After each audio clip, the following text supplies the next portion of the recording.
こんにちは、終わりです。今回は梅の花がら摘みと軽い剪定です。花が咲き終わったら花がらを取るのは結実、実がなることを防ぎ、木の衰退を予防して、翌年も花を楽しむためです。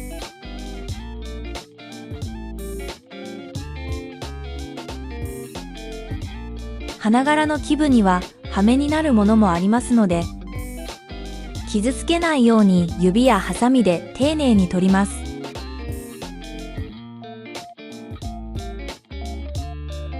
花後の剪定は2月から4月の新芽が伸び始める前に行うのが理想的です。長く伸びた枝を付け根から2から3芽残して切り詰めます。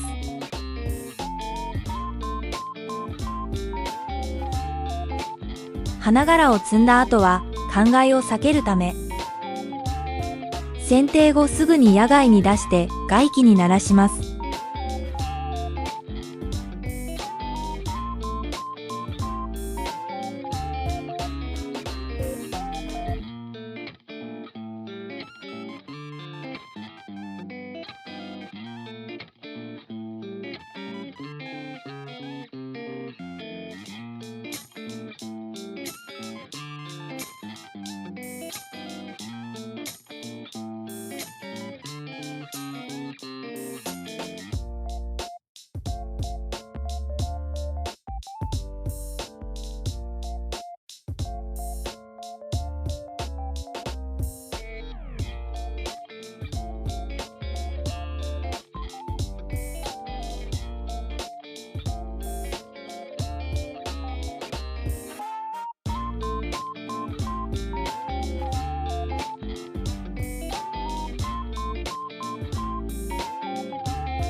ご視聴ありがとうございました。